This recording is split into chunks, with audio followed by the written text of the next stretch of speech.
بسم الله الرحمن الرحيم، وبه أستعين وأصلي وأسلم على نبيه الأمين، أما بعد.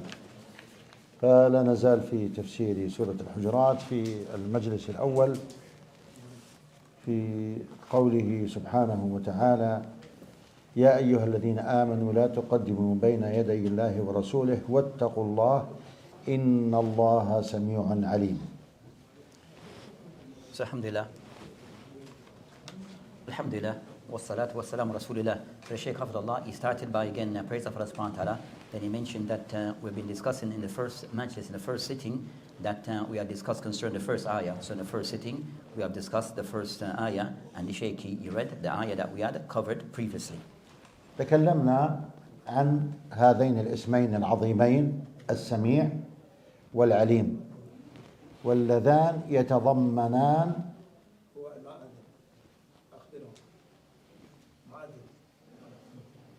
فيما بعد واللذان يتضمن صفات الله، صفة السمع في قوله في اسمه السميع، وصفة العلم في اسمه العليم. فالاسم يتضمن الصفة كما سبق. So the Shaykh Hafidullah, he mentioned regarding concern, as we had mentioned, that we mentioned that the first ayah that we had mentioned of those things of Allah, that indeed Allah subhanahu wa ta'ala, that is the one who's all hearing, all seeing, or all not knowing. They mentioned that as for these mentioned two of the names of Allah subhanahu wa ta'ala, he mentions two of the names of Allah subhanahu wa ta'ala. So what we'll find that when a name is mentioned, also it will include also that sifa. So the name of Allah subhanahu wa ta'ala, also that would includes that sifa where Allah subhanahu wa ta'ala that he described as Sami' and also as Alim, and also meaning that Allah subhanahu wa ta'ala that he hears all things and also that he knows all affairs. ثم يذكر الشيخ السعدي رحمه الله فيقول: وفي ذكر الاسمين الكريمين يعني السميع والعليم بعد النهي عن التقدم بين يدي الله ورسوله والأمر بتقواه، يعني ما في هذا، يقول هذا حث على امتثال تلك الأوامر الحسنة والآداب المستحسنة، وترهيب من عدم الامتثال. يعني هذا وجه أو الحكمة من ذكر هذين الاسمين الكريمين العظيمين بعد النهي عن التقدم بين يدي الله ورسوله والأمر بتقواه. نعم. So it mentioned that Sheikh Asad, that he mentioned that after mentioning these two names of Allah subhanahu wa ta'ala, so those names that were mentioned before regarding As-Sami' wal-Alim, that he mentioned that they were mentioned after, so they were mentioned after we were forbidden or we were prohibited that we should precede Allah subhanahu wa ta'ala and His Prophet. So we're forbidden that we should precede Allah subhanahu wa ta'ala and His Prophet ﷺ. Then also it mentions that we should have the fear, the taqwa of Allah subhanahu wa ta'ala. So we're commanded also with this to have the taqwa of Allah subhanahu wa ta'ala. And also this is a form of encouragement regarding that one should be compliant regarding Allah subhanahu wa ta'ala, regarding concerning these commands. So we should try to comply with these commands that are beneficial commands. And also it mentions that from that it mentioned that the adab, that also it states concerning certain type of adab, mannerism and conduct that are considered to be something which is good and wholesome, and also that we were warned against going in opposition, that we were warned not to be compliant to these commands. We were warned not to be those who goes against the commands or the instruction that were mentioned. ثم قال الله سبحانه وتعالى الآية الثانية، قال الله عز وجل: يا أيها الذين آمنوا لا ترفعوا أصواتكم فوق صوت النبي ولا تجهروا له بالقول. وهذا أدب مع رسول الله صلى الله عليه وسلم في خطابه، أي في المخاطبة. لا يرفع المخاطب له صوته معه فوق صوته، ولا يجهر له بالقول، بل يغض الصوت ويخاطبه بأدب ولين وتعظيم وتكريم وإجلال وإعظام. ولا يكون الرسول كأحدهم، يعني مثل آحاد الناس، هذا خطاب للصحابة، بل يميزوه في خطابهم كما تميز عن غيره. نعم.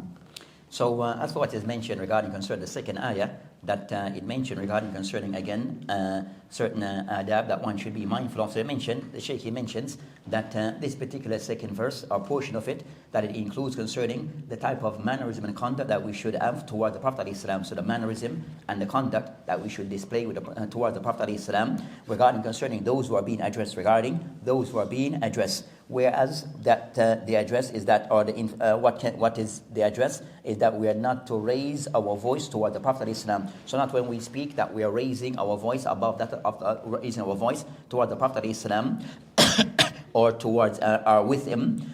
So we are not to do of this. So it mentioned that the Muslim, that rather the one should speak in a low voice, to lower one voice when addressing the Prophet ﷺ. So that includes concerning of those adab, that one regarding how one speak to the Prophet ﷺ. This would include concerning the person being gentle, that the person also that he shows respect to the Prophet ﷺ, and also that he shows nobility to the Prophet ﷺ, and also that he owes him in high esteem and position. And also it is that the person to understand that when he addresses the Prophet ﷺ, it's not like he's just addressing any other person. So when he addresses the Prophet ﷺ, it's not like he's addressing any other person. So not to see the Prophet ﷺ as just any other person. And also the one should make a distinction from the Prophet ﷺ with other people regarding when we are addressing him. So to make a distinction and to differentiate between the Prophet ﷺ and others in the way that we address and we speak with him.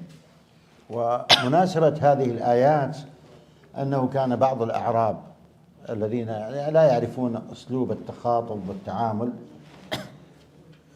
كانوا إذا جاءوا إلى النبي عليه الصلاة والسلام ينادونه من وراء البيوت ويصيحون وينادون النبي صلى الله عليه وسلم ويخاطبونه، ولهذا نزلت هذه الآيات. لهذا سميت بهذه السورة سورة الحجرات. So the Shaykh he mentioned regarding concerning that this particular address is regarding concerning that this ayah, what's the munasaba, the thing that attached to it or that goes along with it, or the incident was that the incident is regarding addressing concerning those Arab, those Bedouins, that they are not known to be people said, that they have certain type of way of how they behave. So concerning that, their diplomacy or their way of behavior is not per se to be of the best. So when they address the Prophet ﷺ, that they would shout it and they would call his name from a far distance. So when they address the Prophet ﷺ, that they would speak in a way which is showing a form of disrespectful way of calling his name out in a very low, in a very high-pitched voice, and also from a far distance. So this was addressed concerning that is ayah. So it was revealed regarding the way that they would conduct themselves and how they would speak with the Prophet ﷺ. So this is the ayat was revealed and somewhat to correct that way of how they went about doing those things. فالإنسان قد يخاطب صاحبه من وراء الجدار أو خارج البيت أو من غير مواجهة، ولكن الأدب مع رسول الله صلى الله عليه وسلم لمكانته أن لا ينادى من خارج البيت، إنما يواجه ويخاطب بأدب وبصوت منخفض وهادئ. So regarding a person in speaking to his companion, so ordinarily when a person will speak to their companion, whether that companion is from behind a door or they're behind another barrier that are a distance away, the person is speaking to his companion that he may speak to them in a particular way. But as for the Prophet ﷺ, when speaking to the Prophet ﷺ, then the person have to speak, have to show mannerism and good conduct. So of those things that in addressing the Prophet ﷺ, that one is not to shout out at him, also that to call his name out from a far distance. So those things are to be avoided. So to have adab, mannerism regarding how the person addressed the Prophet ﷺ in speaking him with a low tone voice, and also the person do it with gentleness and kindness in this manner. ولهذا عمر أو عبد الله بن عمر الآن لا أذكر زجر بعض الصحابة الذين كانوا يرفعون أصواتهم في مسجد رسول الله صلى الله عليه وسلم. قال أترفعون أصواتكم في مسجد رسول الله صلى الله عليه وسلم. So you find that also, as we mentioned, some of the author of the Salaf concerned that, either concerning Umar al-Khattab or his son Abdullah, that the Shaykh mentioned that one of those, that the type of adab they used to display to the Prophet ﷺ regarding, even concerning in his masjid, so that they were kind of somewhat correct regarding those people, that they would raise their voice in the Prophet ﷺ masjid. So even the masjid, when they will raise their voice, that they will correct them regarding, are you raising your voice, are you shouting in the Prophet ﷺ masjid, as a form of correcting that type of behavior. هذا النهي الذي نهى الله عز وجل فيه الصحابة عن رفع الأصوات فوق صوت النبي، لماذا؟ يعني ماذا يؤدي؟ إذا فعلوا هذا مثل ما يفعل بعضهم مع بعض، هذا عرضة لأن يحبط العمل، أن تحبط الأعمال الصالحة، ويخسر بذلك خسرانا مبينا. So the Shaykh mentioned that this type of nahi, this prohibition, was addressed to the Sahaba regarding how they would speak to the Prophet Islam. So he mentioned regarding why is this? So why is this kind of somewhat being mentioned, that they should not approach or speak to the Prophet Islam in this manner? So the reason concerned that the reason that as they would at times speak to each other, but with the Prophet Islam can somewhat a different, which is the consequence of this is that the personal action in raising their voice in addressing the Prophet Islam, that the person's action could be invalidated. So the person's action could be invalidated because of this way of how they address the Prophet ﷺ.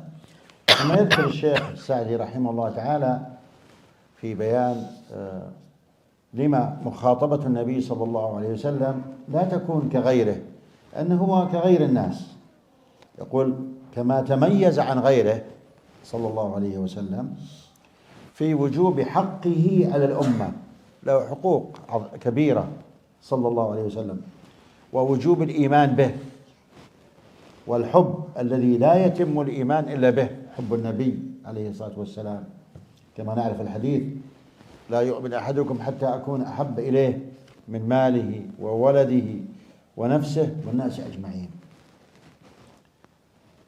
So the Shaykh mentioned regarding concerning what is mentioned regarding why is this being mentioned regarding that you are not to address the Prophet Islam as you would address people ordinarily. So the Prophet Islam is to be treated differently and to make a distinction regarding how you address him and how you address others. So he mentioned that, and this is the reason for this concern of Prophet Islam, that he has huquq, he has certain rights that is upon his ummah, or that he has over his ummah. So his ummah is to perform and to acknowledge and to fulfill certain type of rights that is to be given towards him alayhi salam. So of those things regarding that, one wujub iman, that to believe in him alayhi salam. So of those huquq, those rights towards him, the Prophet Islam, that belief in him alayhi salam. Also that we have love for him alayhi salam above everything else regarding anyone of the amongst their creation. As mentioned that la yu'min, that none of you are true believer and think I am more dear to you than anyone else. Hadith. So he alayhi salam, he mentioned regarding that none of you is a true believer until I am more dear to you or more beloved to you than anyone else. So it shows that he alayhi salam, that we should have this love for him that supersedes the love of anyone amongst the creation. ثم يقول الشيخ رحمه الله فإن في عدم القيام بذلك، أي بخفض الصوت والاحترام والأدب في مخاطبة النبي عليه الصلاة والسلام، محذور، وخشية أن يحبط عمل العبد وهو لا يشعر، كما أن الآداب معه صلى الله عليه وسلم من أسباب حصول الثواب وقبول الأعمال. يعني في هذا أمران: إذا رفع الصوت محبط للعمل من حيث لا يشعر، وبعدم رفع الصوت وبالأدب فيه الأجر والثواب. فإذا ترك هذا الخطاب يعني ومع الأدب يكون خسر هذا الأمر، وهو الأجر والثواب عند الله بالأدب في مخاطبة النبي صلى الله عليه وسلم. So the Shaykh, he mentioned regarding concerning of this mention regarding that we should not per se raise our voice to the Prophet Islam and address him in a certain type of way, that this kind of somewhat so not to do of this act, then it kind of somewhat he mentions here that there's two things that is required. So two things that is required, or what can be gained from this. that one, so the person one who does not fulfill this accordingly, then of those things by doing what he's not supposed to do, then the person by raising up, which is he'll be raising his voice toward the Prophet Islam, then of the consequence of this, that the person that his action will be nullified, his action will become null and void. So that's one of the person falling into those things that he's been cautioned against. And also of the other thing where even the person may not even be aware of this. So the person's action may be the fear that the person's action may be deemed to be invalid, and the person is unaware of this. And also of the things that regarding the second aspect, where we, in this the benefit of this is that the person that is doing what is expected, which is the adab that is expected from him, where the person that if he was to fulfill by speaking to the Prophet Islam in a way which is polite and proper, then the person that you'll get reward for this, and that the person will get a reward for doing this. You get a reward for carrying this out, of speaking properly to the Prophet Islam by lowering his voice. الآية الثالثة تتعلق في الثناء من الله عز وجل على الذين يغضون أصواتهم عند رسول الله صلى الله عليه وسلم. So the third ayah, we'll go to the next and the third ayah, and this the third ayah is to outline regarding the reward for those people who do not raise their voices. So those people, the reward that is awaiting for those who do not raise their voice toward the Prophet Islam and speak in a low tone. يقول الشيخ رحمه الله تعالى: ثم مدح من غض صوته عند رسول الله إن الذين يغضون أصواتهم عند رسول الله أولئك. نعم. So the Shaykh, he mentioned that from the explanation, we mentioned that as for what is mentioned here, it states regarding that the reward for those people, concerning the reward for those who that they lower their voice when they are addressing the Prophet Islam, that they lower their voice when they are addressing the Prophet Islam, then they are being praised for this. هؤلاء امتحن الله قلوبهم للتقوى. هذا اختبار وابتلاء وامتحان. لا يرفع الإنسان صوته فوق صوت النبي عليه الصلاة والسلام. اختبرهم وامتثلوا، أي ابتلاها واختبرها، فظهرت نتيجة ذلك بأن صلحت قلوبهم للتقوى. ومع هذا الإضافة لهذا ماذا أكرمهم الله؟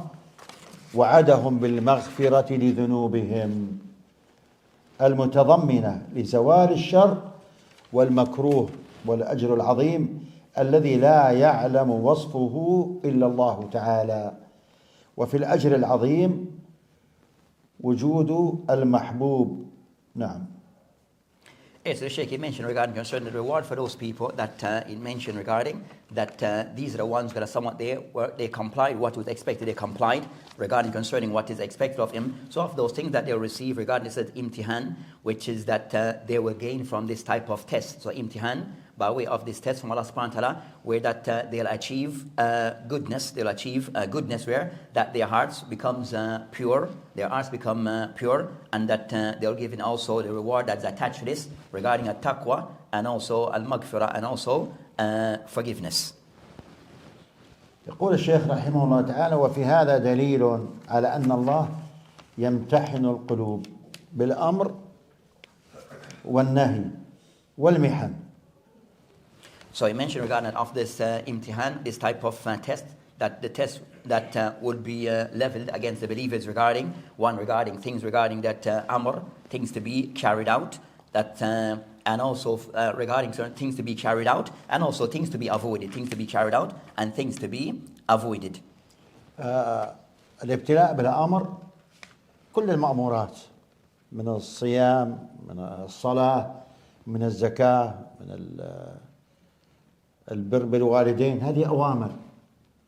So of those things regarding of the thing that will be tested regarding those things of these commands, it will include concerning salat, siyam, so all forms of commands or things that we are expected to carry out, then it will be included in those commands.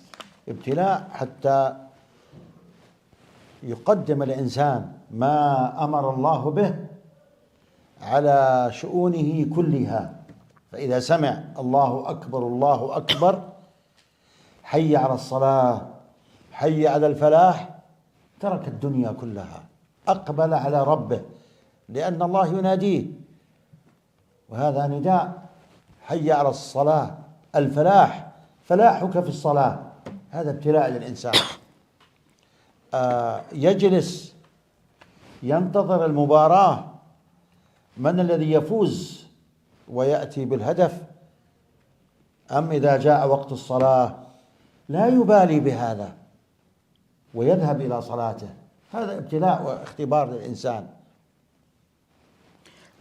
So Shaykh Hafidullah, he mentioned regarding concerning that with these commands, that of the imtihan, of the tests regarding things of that we are commanded to do, is regarding concern that of those tests regarding that a person that is willing to give precedence to the commands of Allah subhanahu wa ta'ala, so the wishes of Allah subhanahu wa ta'ala, commands of Allah subhanahu wa ta'ala, that a person always will give them precedent over everything else. So Shaykh, he mentioned by way of example regarding that when a person hear the muaddin saying Allahu Akbar, saying the adhan and hayla salah, that a person that whatever he's doing, that he'll stop doing those things and he move towards the salat. So when he hears the call for salat, he will stop whatever he's doing and give precedent to the salat, because that's Allah subhanahu wa ta'ala calling him to the salat, or that's the call for the salat. So the person will put those things that Allah subhanahu wa ta'ala gave him precedent, he will put those things first in place. Then also the Shaykh mentioned that that's a part of the ibtila, that the person will find where is the person able to put the things of Allah subhanahu wa ta'ala before other things.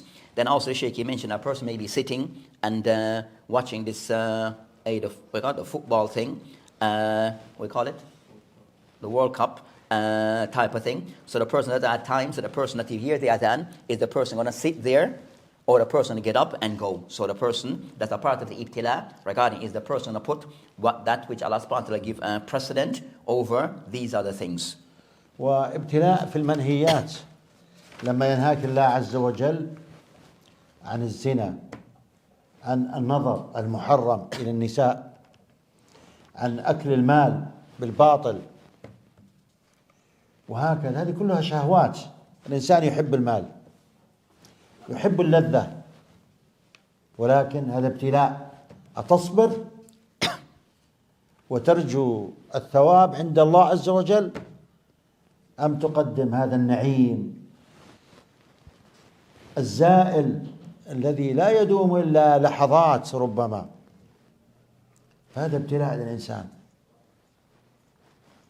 So the Shaykh, he mentioned regarding also of these things of the test that comes also is also in things that are forbidden. So those things that are forbidden, this is also a part of the test. So regarding concerning of the test, regarding things that we have been forbidden to stay away from, regarding concerning to avoid zina, of those things to stay away from, concerning looking at women, also those things that we are forbidden, also of those things to eat, to take of people's wealth unjustly and unfairly. So these things are things that are part of the test, but these are things that we are supposed to avoid.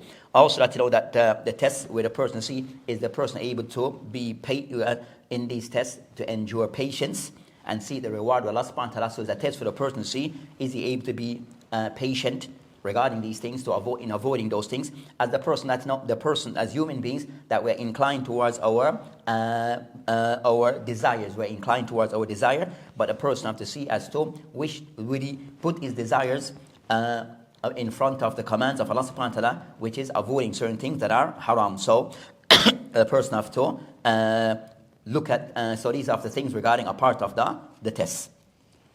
وابتلاء أيضا في أو من أعظم الأمور التي نبتلى بها الآن حقيقة هذه الأجهزة. الآن أنا أفتح، ربما أريد تفسير، أريد حديث، أريد أتصل بأبي أو أمي أو أخي أو صديق، بعد ذلك يأتيني ما يأتيني من أشياء ومن مناظر. هذا ابتلاء الإنسان.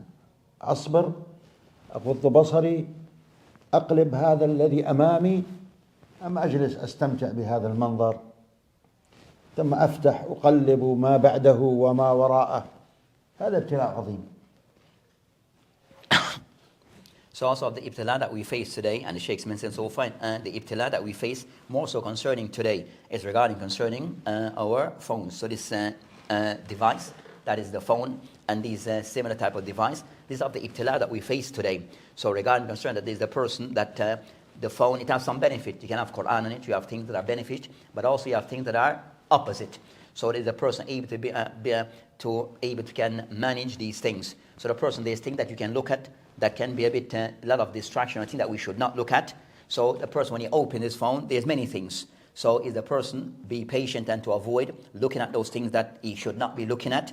Or is the person able to, or the person can somewhat just flick the pages and just kind of somewhat go to those things? So it's become of the ibtila, of the test that we face in our time regarding this particular device, that it comes with many things that comes with it.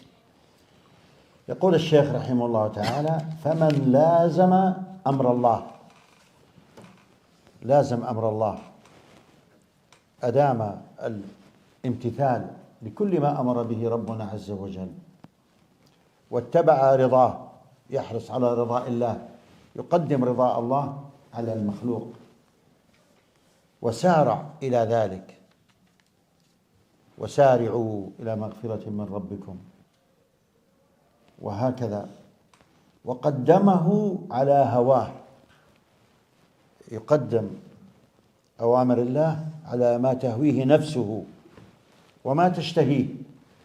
هؤلاء ماذا شأنهم؟ وسارع إلى ذلك وقدمه على هواه، تمحض وتمحص للتقوى، أي تهيأ ونتج عن ذلك أن يكون من عباد الله المتقين. So then the Shaykh, he mentioned regarding concerning also what is mentioned regarding this ayah, the benefit concerning that the person who stick to the commands of Allah subhanahu wa ta'ala, the one who that he owes and stick to the commands of Allah subhanahu wa ta'ala, and this by the person that is fulfilling and carry out those things that is expected of him from the commands of Allah subhanahu wa ta'ala. With a person that he tries to follow and to adhere to these things, also the person that he does things for the sake or for the pleasure of Allah subhanahu wa ta'ala, and if it means that the displeasure of others, so what is pleasing to Allah subhanahu wa ta'ala, that is giving precedent over that which is pleasing to others, and also the person that he tries to that a person also that he tries to move towards Allah subhanahu wa ta'ala's mercy or seek of Allah subhanahu wa ta'ala's mercy. So the person that and also the person that those things, that not to put anything before that of the commands of Allah subhanahu wa ta'ala, not to put anything before the commands of Allah subhanahu wa ta'ala, and that will include concerning that not to put his own desires in front of that of the commands of Allah subhanahu wa ta'ala, also regarding his own hawa, his own likes, and ways towards that of the commands of Allah subhanahu wa ta'ala. So not to put anything before that of the commands of Allah subhanahu wa ta'ala. فاتنا التنبيه عما يتعلق بالابتلاء بالمحن. الشيخ ذكر أنه في يعني تلك الآية دليل على أن الله يمتحن القلوب بالأمر والنواهي، بالأمر والنهي والمحن. الابتلاء بالمحن يعني بالمصائب، المصيبة، قد تبتلى بفقر، نقص مال، قد تبتلى بفقد عزيز، والد أو والدة أو زوجة أو ولد، قد تبتلى باتهام، ترمى بأشياء أنت بريء منها، ابتلاءات كثيرة.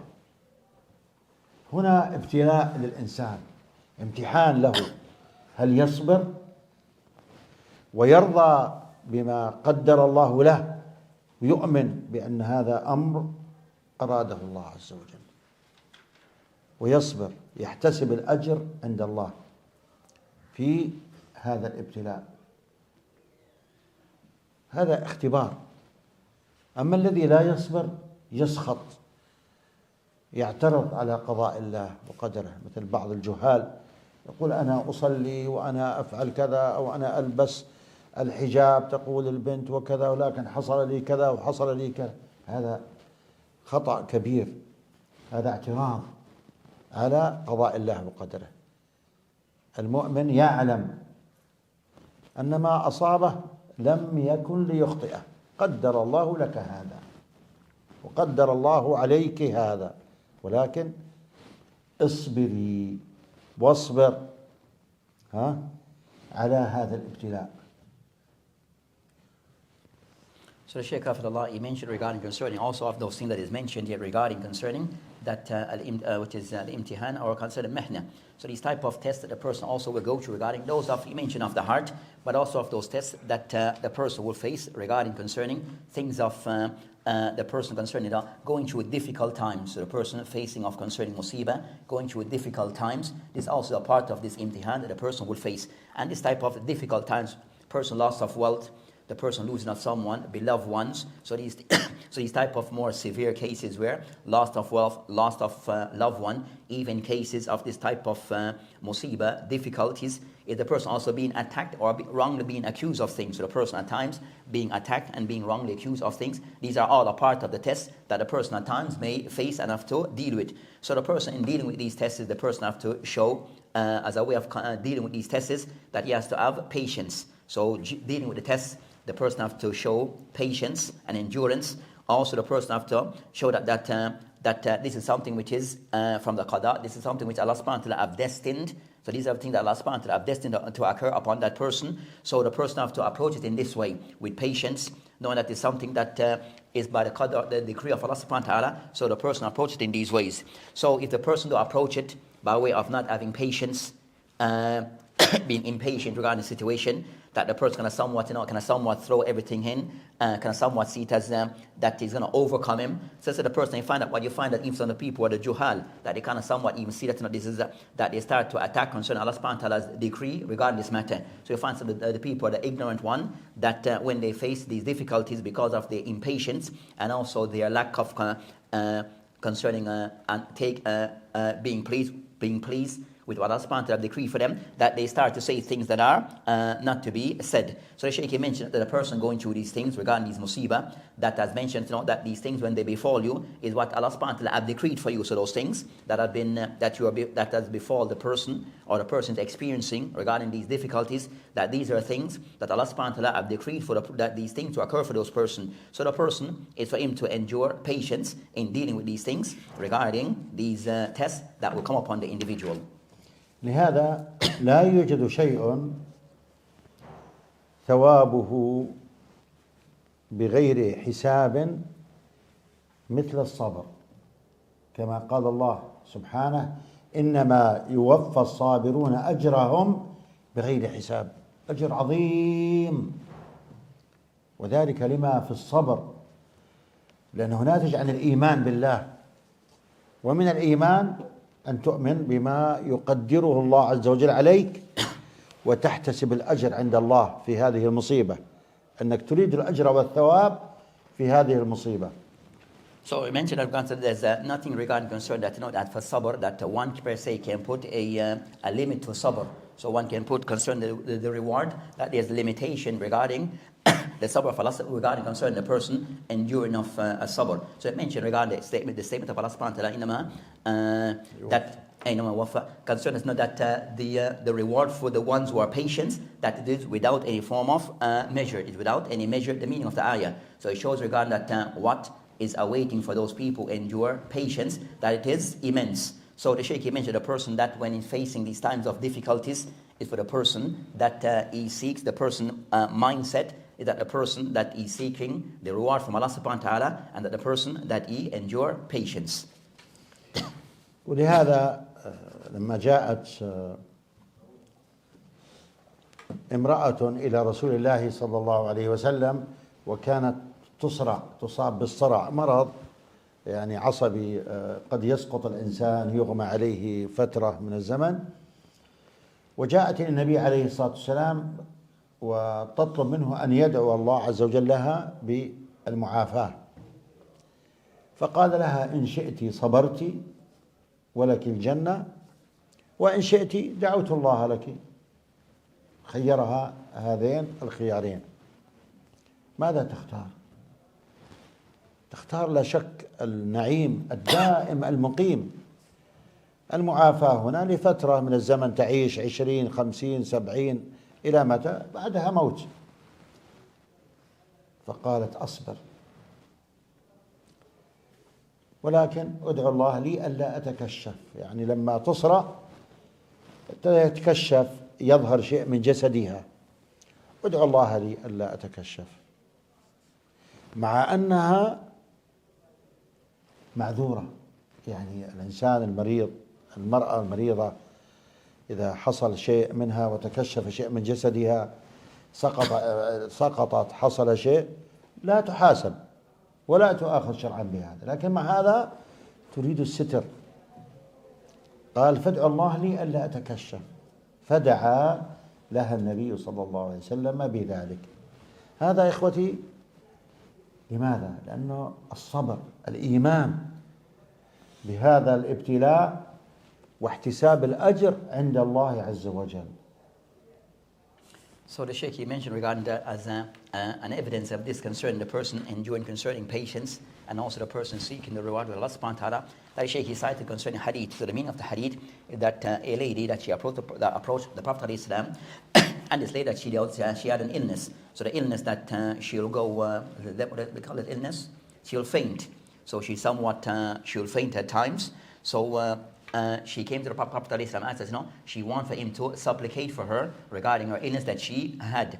So then he put to her, the Prophet ﷺ mentioned to her that either one, that I can supplicate for you as you wish regarding concerning your illness, or that you show patience, or you can show patience regarding what you're inflicted with. So the Shaykh mentioned that as for this illness, that may occur for the person for X amount of years. The person might face this illness. It may occur for X amount of years, where the person can somewhat, be patient with this illness or afflicted with this illness. But a lady that she asked either for him, the Prophet ﷺ, to supplicate for her because of her illness that she had, where at times that she would expose herself when she goes into that illness. So the Prophet ﷺ, he mentioned to her that either that if you wish, as you ask, I can supplicate for you as you have wished, or second, that you show patience and endure what you are experiencing regarding this illness. So she kind of somewhat, then when she responds, so what was her response? So her response was that she would endure patience regarding what she was facing,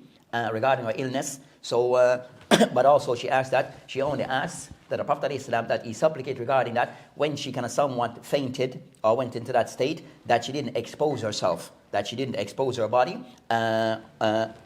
when she went through that illness. So she asked for patience, but also she only asked regarding when she fell into that state, that she didn't expose herself, even though that a person with that type of illness and they were to expose themselves, then the person is not held accountable. The person not held accountable because of that situation. But this is what she asked. So she kind of somewhat took the route of patience, but she still asked that she not be exposed. She not be exposed when she in that state. So the person that going through times of difficulties, that a person endure patience, and also the person that he seek the reward from Allah subhanahu wa ta'ala from what he's experiencing. والعلماء يلخصوا الصبر بثلاثة أنواع. صبر على الطاعة، هذه الأوامر تحتاج إلى صبر، أن تضبط نفسك، تحافظ على الصلاة في أوقاتها، أن تقوم من فراشك في أيام البرد وتجاهد نفسك في القيام من النوم، هذا يحتاج صبر. وكل ما هو أمر يحتاج إلى صبر بأن تمتثل لأمر الله عز وجل. So the Shaykh, he mentioned that the ulama, that they have mentioned that as for sabr, it falls into three categories. As for sabr, that it falls into three categories. So the first of those categories of sabr is that a person that he has patience in being obedient to Allah subhanahu wa ta'ala. So the first category is a person having patience in obedience to Allah subhanahu wa ta'ala. So this patience with this first level, or first category, where the person that he complies with those things that he's commanded. So the person that he shows compliance and fulfill those things that have been commanded upon him, whereof it, for example, a person regarding salah. So in these days when it is cold, the person has to get up in the cold and make his salah. The person has to wake from his sleep and make his salat. So this is the person having patience in carrying out these acts of obedience. وصبر عن المعصية، النفس تميل للشهوات، فالإنسان يضبط نفسه، يصبر عن هذه الشهوات ابتغاء وجه الله عز وجل والثواب عند الله سبحانه وتعالى. مثل قصة ذلك الشاب الذي جاءته امرأة ذات جمال ودعته إلى الفاحشة، والأمر مهيأ أن يفعل ما يشاء، ولكن رفضه، قال إني أخاف الله.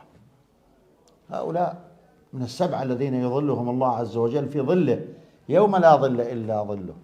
يخاف الله خوفا من الله ليس خوفا أن يراه أحد ولا في كاميرا خفية ولا ربما وربما وربما، لا، إنما قال إني أخاف الله.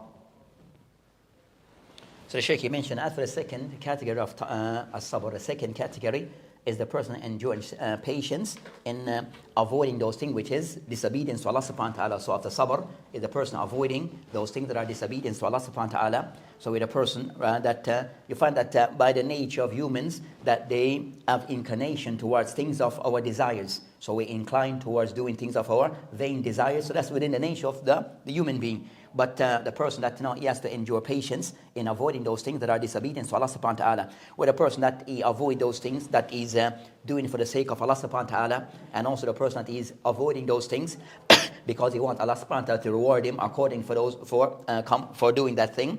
So that's concerning. So and also the Shaykh mentioned as for the hadith, we're concerned that story of the hadith of that young boy concerned that young man regarding that he was approached by a woman and that she kind of somewhat enticing him towards zina, enticing that young boy towards doing things of zina. So it mentioned then a person he responded to her when she was encountering him to zina by saying inni akhaf Allah, that he mentioned indeed I fear Allah subhanahu wa ta'ala. And this is the hadith regarding those 7 people that will be shaded. So these 7 that will be shaded, of those 7 is that person was enticed and being by a lady who is beautiful and of certain other things. But then he mentioned that I am avoiding you out of fear of Allah subhanahu wa ta'ala. So it showed that person, he didn't do it because of being viewed by others. Why he avoid that thing, which is that things of ma'asi, nor was he doing it because of the camera that is taking off his pictures, but he did it out of his fear of Allah subhanahu wa ta'ala. So that's of those 7 who are shaded on the day. There's no shade except that shade. أيوة. فهنا كما هو واضح الصبر عن المعصية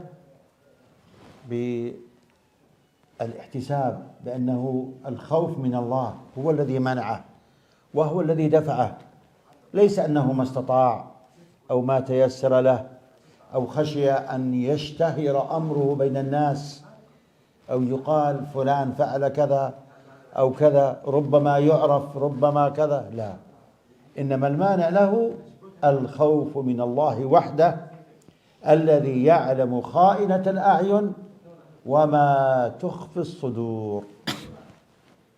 So the Shaykh, he mentioned regarding concerning the sabr of the second category, still regarding of the second category regarding being patient from those things that are disobedience to Allah subhanahu wa ta'ala. So the person, when he approaches that the person that he's seeking the reward from Allah subhanahu wa ta'ala, so the person approaches by the intent is to seek the reward from Allah subhanahu wa ta'ala by avoiding of these things, and that the person he does it out of fear of Allah subhanahu wa ta'ala. So the fear that he's doing it because he's avoiding these things out of the person fear of Allah subhanahu wa ta'ala, and that he knows that the one who have forbid that things Allah subhanahu wa ta'ala. So the one who have forbid him for doing that thing, he knows it's Allah subhanahu wa ta'ala who have forbid that thing. So the person is not doing it out of fear of being exposed or becoming known, but or being identified, but the person is doing it out of his fear for Allah subhanahu wa ta'ala. So the things that stop or block the person from doing of these things which is haram is because that he knows that the one who forbids that thing is Allah subhanahu wa ta'ala, and Allah subhanahu wa ta'ala, the one mentioned that he's the one who knows those things that are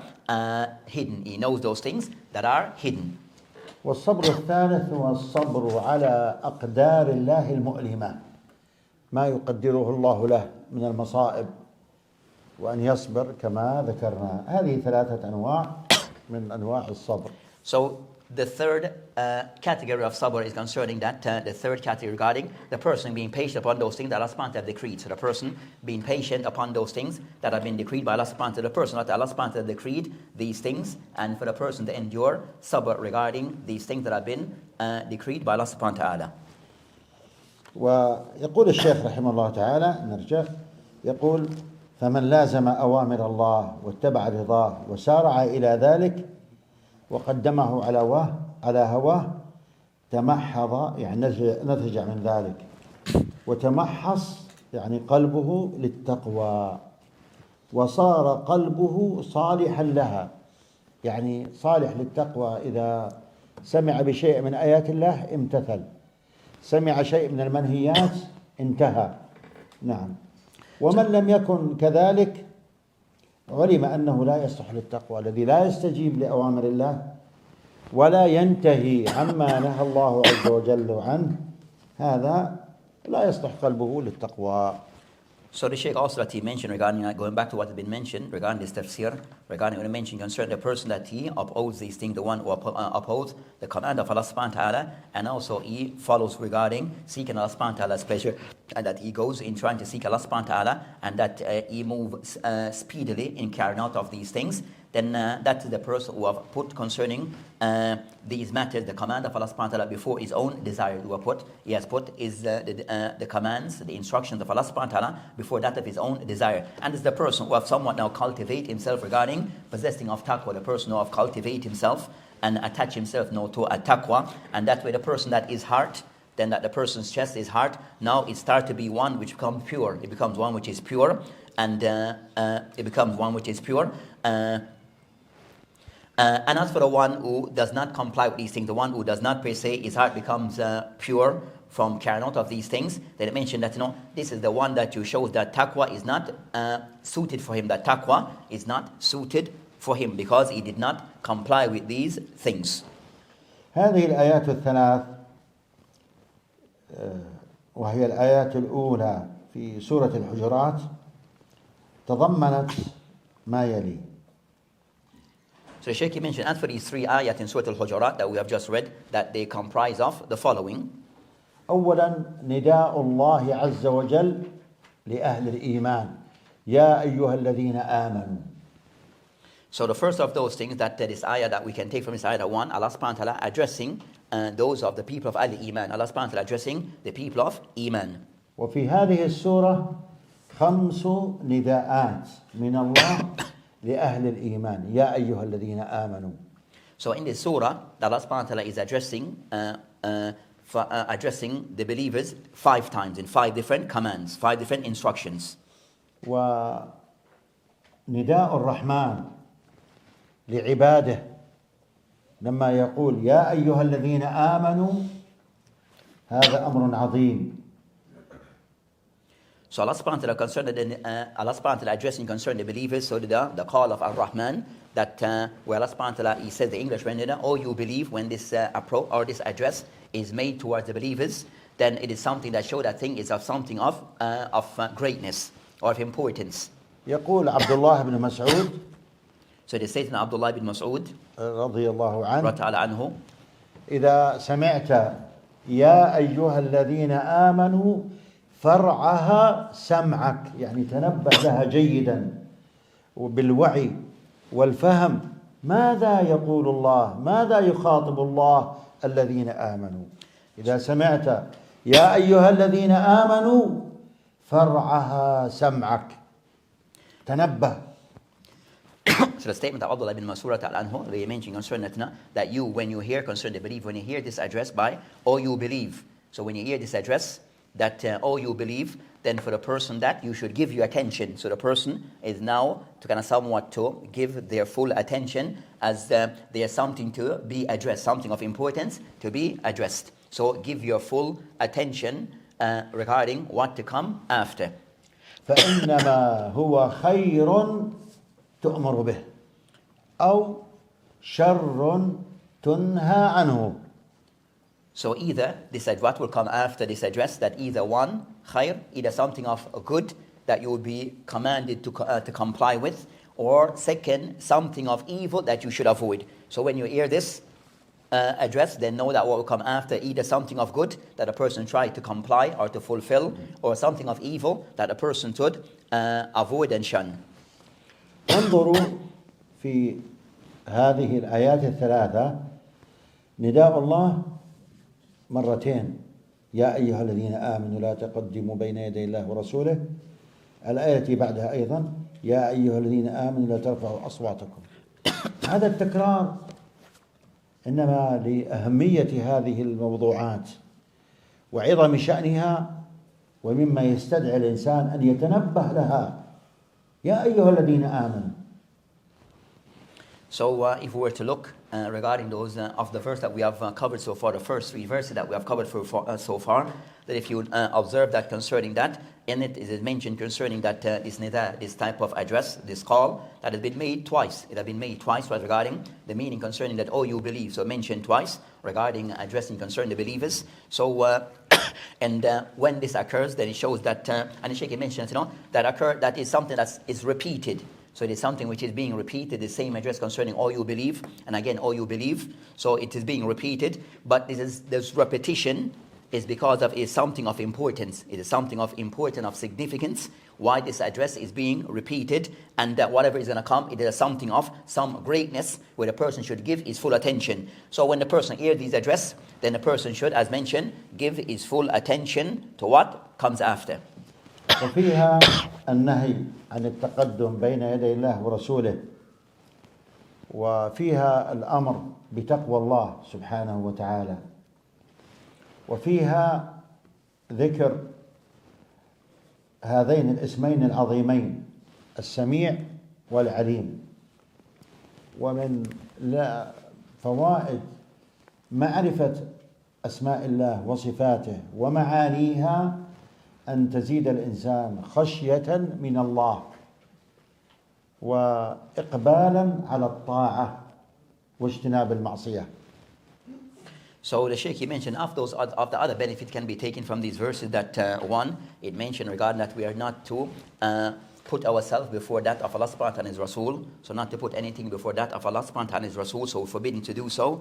The fourth is regarding of those commands, or what can be taken, the benefit is that we have been commanded that we have been commanded regarding having the taqwa of Allah subhanahu wa ta'ala. So being the command regarding having the taqwa of Allah subhanahu wa ta'ala. Fifth of those things that can be taken, that in this particular mention concerning 2 of Allah subhanahu wa ta'ala's names. It mentioned 2, or mention of 2 of Allah subhanahu wa ta'ala's name, which is Sami' wal Alim. So those 2 names that have been mentioned. So regarding concerning the general rule regarding that person to understand, regarding concerning the meaning of Allah subhanahu wa ta'ala's names, or knowing the Allah subhanahu wa ta'ala's names and also the meaning. So knowing the names and the meaning, and also for the person regarding concerning that,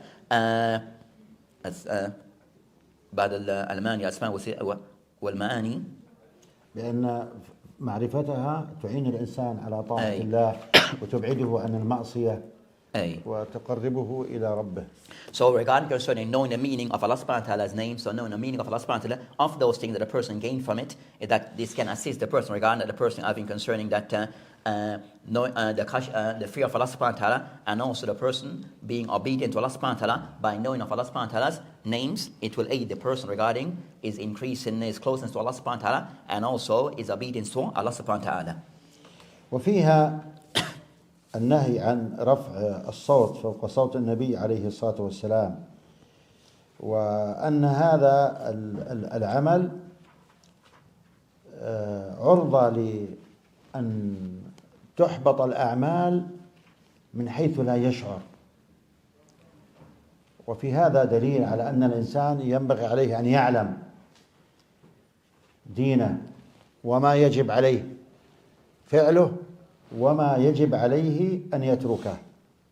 لماذا؟ لأنه قد يخسر أشياء بحكم جهله عنها، فعليه أن يتعلم ويحرص على العلم.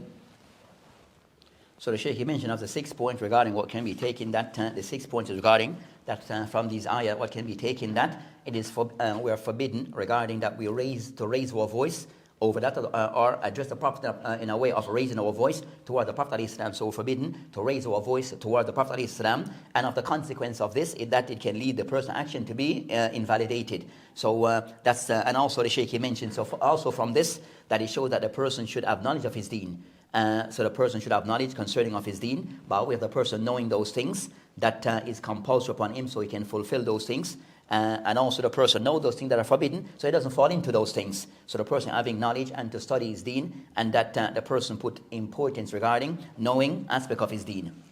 وفيها ثناء الله عز وجل على الصحابة الذين امتثلوا هذا الأمر بغض الصوت وعدم رفعه على رسول الله صلى الله عليه وسلم، وبأن هذا سبب لمغفرة الذنوب وللأجر العظيم.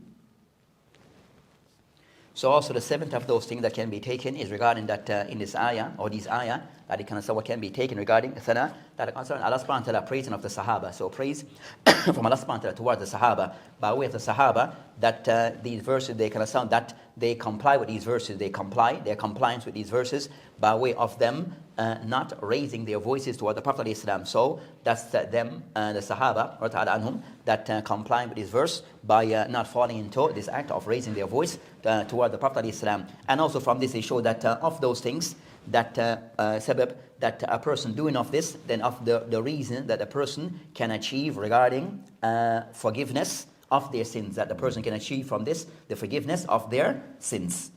وغير ذلك من الفوائد العظيمة في هذه الآيات، ولعل من أكثرها وضوحا وتحتاج إلى أن يتنبه لها الإنسان أنه لا يقدم شيئا على أوامر الله وأوامر رسوله صلى الله عليه وسلم.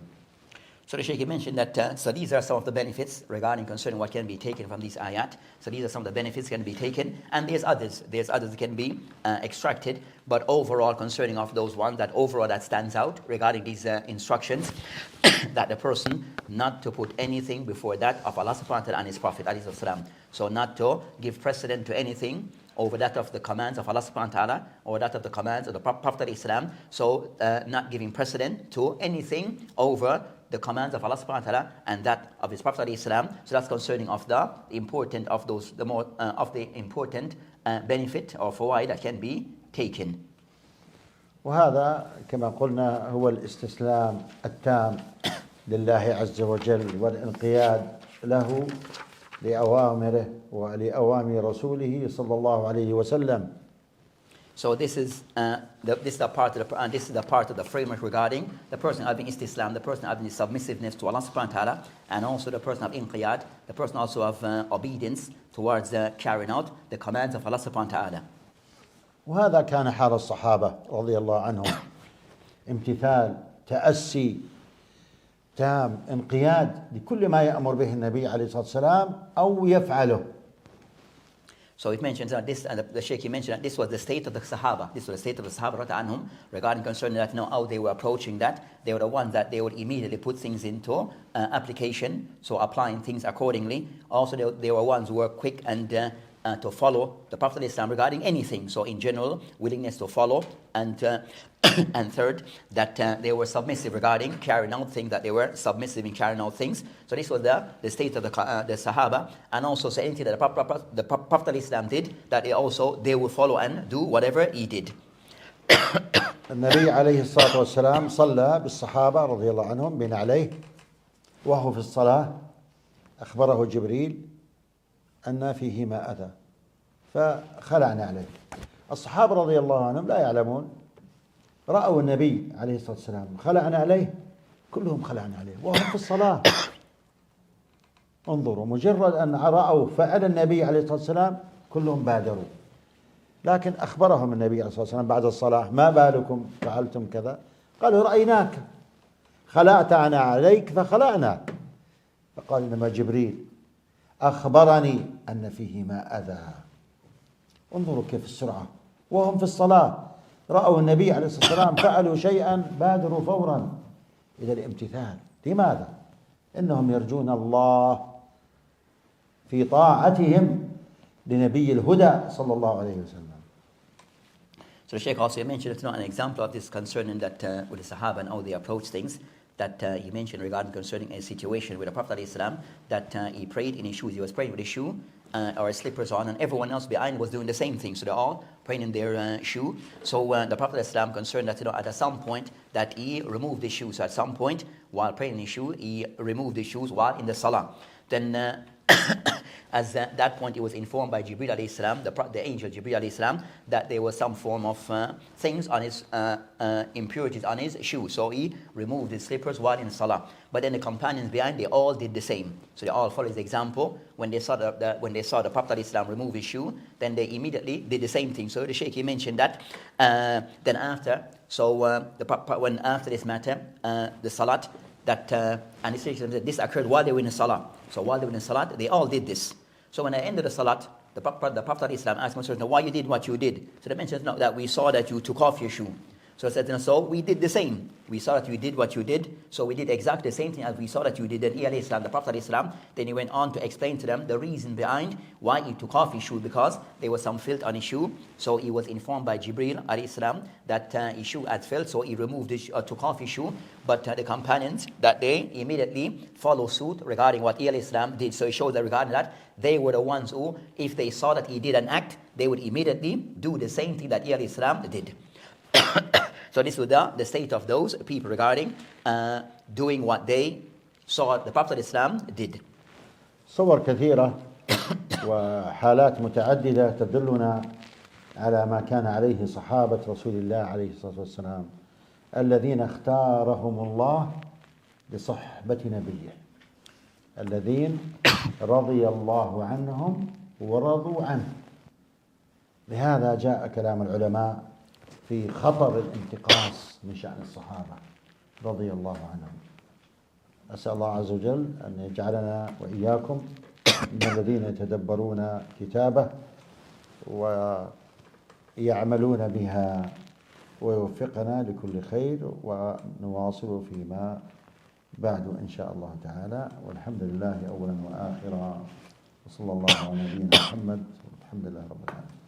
So in ending, the Shaykh, he mentioned that this was the state of the Sahaba regarding that they were quick in implementing concerning the Sunnah of the Prophet ﷺ. So the Shaykh mentioned, and this is something which is a common practice amongst them. There were common practice amongst them. So this shows regarding concerning that they did these things out of seeking, being obedient to the Prophet ﷺ, in seeking reward with Allah subhanahu wa ta'ala. So the Shaykh, he mentioned that these are the Sahaba, that these are the ones that Allah subhanahu wa ta'ala have chosen them. So Allah subhanahu wa ta'ala have chosen the Sahaba to be the companions of the Prophet ﷺ, and these are the people that Allah subhanahu wa ta'ala that is pleased with them. So Allah subhanahu wa ta'ala is pleased with the Sahaba, and also they are pleased with Allah subhanahu wa ta'ala.